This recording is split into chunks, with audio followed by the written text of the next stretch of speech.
My husband and I recently returned from a wonderful 4-day trip to Marrakech, Morocco. Before I got on a plane, I needed to book a place to stay, and let me tell you, choosing the right place to stay can make all the difference. In this video, I'm sharing where to stay in Marrakech, and I'm going to break down the difference between a riad and a hotel to help you save time, avoid confusion, and book the perfect stay for your Marrakech getaway. Hi everyone, I'm Antoinette and welcome back to my channel.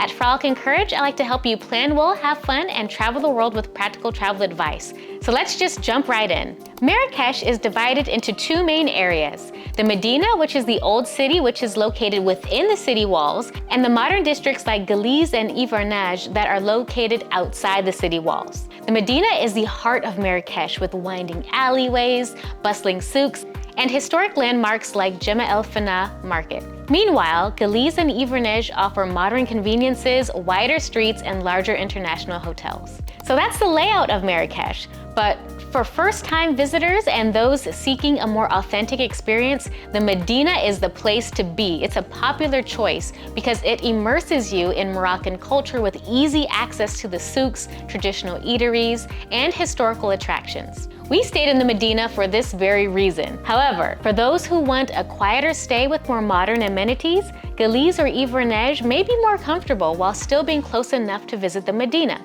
Both areas are relatively safe and central. And there's also Palmeraie, which is a peaceful oasis with luxury resorts and palm groves, located about 20 to 30 minutes away from the Medina, or 5.5 to 7.5 miles or 9 to 12 kilometers. The Kasbah is a historic area with cultural landmarks like the Sadian tombs, located just 5 to 10 minutes south of the Medina. Aliveraie, and excuse my pronunciations, is a quiet green space with olive groves, perfect for leisurely walks, located 10 to 15 minutes from the Medina.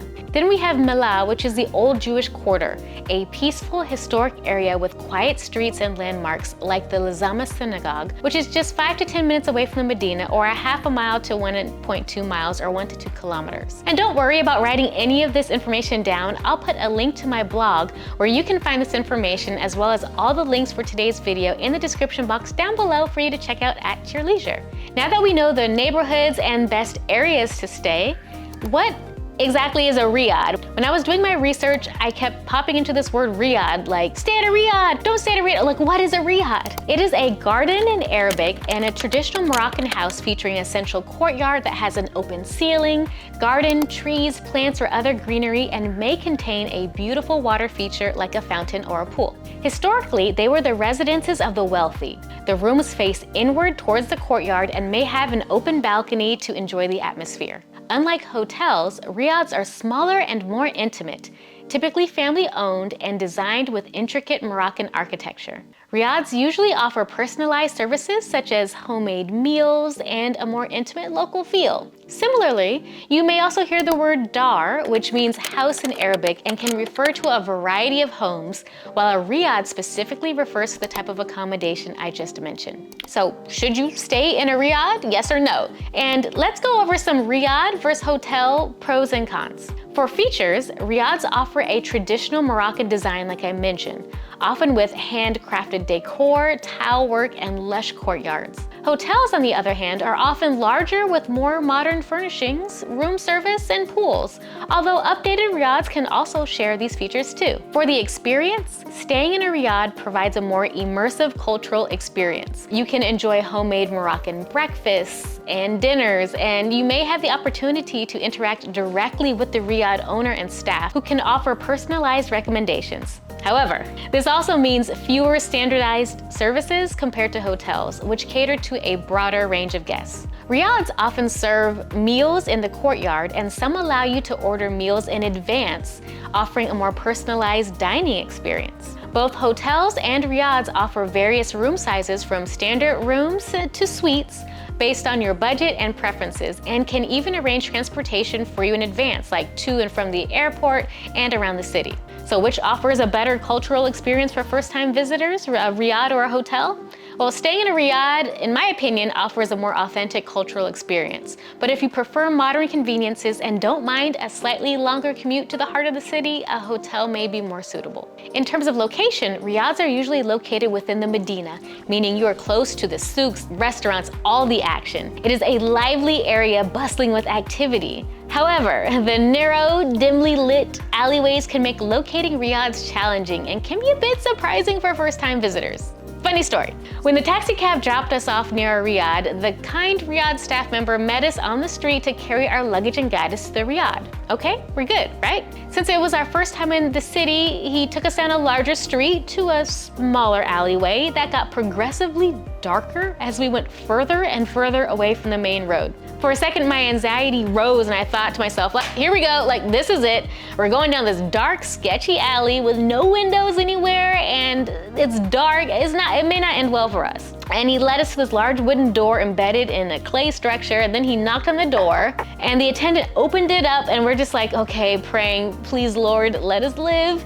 And he opened it up to this beautiful, gorgeous green riad. It was literally breathtaking. Let's contrast that to hotels, which are more likely to be in easily accessible, well-lit areas with wider roads and nearby transportation options and more of what you traditionally think a hotel outside should look like. So which is more central for sightseeing and exploring Marrakech, a riad or a hotel? Well, riads in the Medina are more central for sightseeing, but hotel rooms in modern areas are also accessible within a short walk or a short taxi ride. Now let's talk money. How much are riads versus hotels? And in terms of the price, riads range from budget to luxury, but on average they're usually cheaper than hotels, especially international chains. Luxury riads may be on par with high-end hotels, but budget-friendly options are also available. And to get the best rates, book between November and March during the off-peak season. So what specifically are the price differences between staying in a riad versus a hotel? Here's a table comparing the two prices. As you can see, the accommodation type on your left and the cost per night in Moroccan dirham versus the cost per night in US dollars, since I'm from the US. A budget riad or hotel can range between 240 to 800 dirham or between $24 to $80 a night. A mid-range riad can range between 560 to 800 dirham or around $56 to $80 on up to 150 US. And on the higher end, a high-end riad can start around 1,500 dirham or $150 to 300 on up, and a high-end hotel can cost between 5,000 and 10,000 dirham or between $500 and $1,000 on up US dollars. Since we're talking about price, you may be charged in Moroccan dirhams, euros, or US dollars if booking through a third-party site. So be aware of the conversion rates when you're searching for properties for your stay. You also need to know that both hotels and riads charge a tourism tax imposed by the city depending on the type of accommodation. It's usually between 28 and 55 dirham or 3 to 6 US dollars per person for anyone older than 12 years old. And this is per night, payable when you check out. We paid about 20 euros or $21 for our stay, 4 days for 2 people. So it's really not that much compared to other cities. Now that you know the price of a riad versus a hotel, how do you actually choose a riad if you want to stay in one? First, look at the location.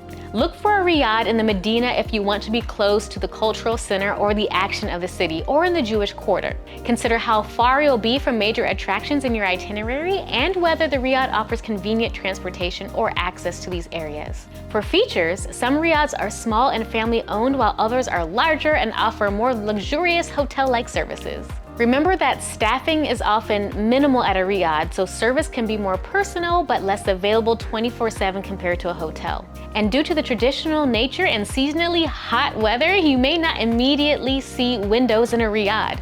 Instead, you're likely to see glass windows hidden behind solid wood shutters and thick, insulated walls to block the heat. Riads are a bit more flexible with room options, so you may be able to fit a family of 4 in a family suite at a riad instead of booking 2 rooms at a hotel.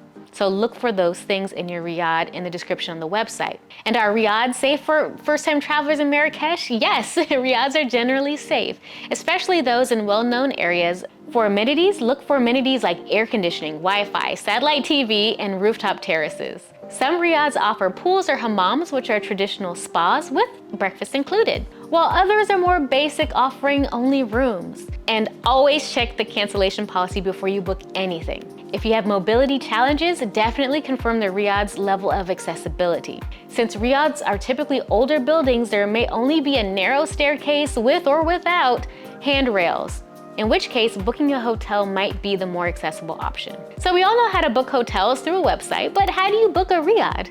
Well, you can book Riads online through major booking platforms like Expedia, Booking.com, or Airbnb, but it's also common to book directly on the Riads website for better deals or to communicate special requests. Still though, other Riads may only be available by filling out a contact form on their website or actually calling them in advance, compared to hotels where you can book immediately online. I searched Expedia to find our Riad and read multiple reviews before deciding to book a refundable rate through the hotel's website. I suggest booking your accommodations at least 2 to 3 months in advance, as the more affordable rooms at a Riad tend to book very quickly and months in advance. So the earlier you can book, the better, in my opinion. With all this talk about Riads, let me quickly show you what it's like inside a Riad in Marrakech. We stayed 4 nights at Riad Idra, located in the Medina in the luxury Aliyah suite with breakfast included. Check it out.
Now that you've seen what a Riad looks like, here are some recommendations on the best Riads and hotels in Marrakech. Obviously, there's Riad Idra. Karine and Abdussalam were amazing hosts. They helped us with everything from our luggage to securing last-minute dining options, organizing a taxi ride to and from the airport, as well as a nice early breakfast when we needed to leave a little bit earlier than the dining times.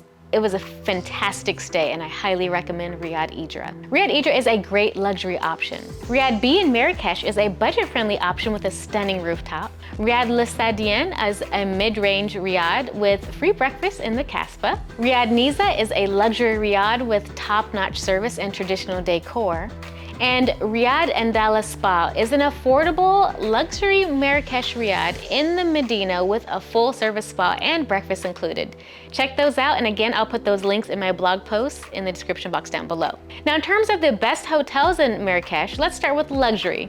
The Royal Mansour Marrakech and La Mamounia are two of the best luxury hotels in Marrakech, offering 5-star services, pools, spas, and these are also the hotels where celebrities tend to stay. You can also check out Hotel and Riad's Barrière La Noura, which is a great luxury option as well. For mid-range hotels, check out Le Méridien Infis in Livernège, Two Ciels or Deux Ciels Boutique Hotel and Spa, and the Radisson Blu Hotel in Guilise. They both offer comfort and modern amenities at reasonable prices. For more budget-friendly options, check out the Swiss Continental Hotel and Airy Boutique Hotel, adults only. Those are both great for travelers looking to stay on a budget. After all that's said and done, which is better for first-time visitors, a Riad or a hotel? Which should you choose? And ultimately, the decision between a riad and a hotel depends on the experience you're looking for. If you want to immerse yourself in Moroccan culture and stay somewhere unique, a riad is ideal. For travelers who prioritize modern comforts, familiar environments, services, and convenience, a hotel might be the better choice. So tell me, which would you prefer on a trip to Marrakech? A riad or a hotel?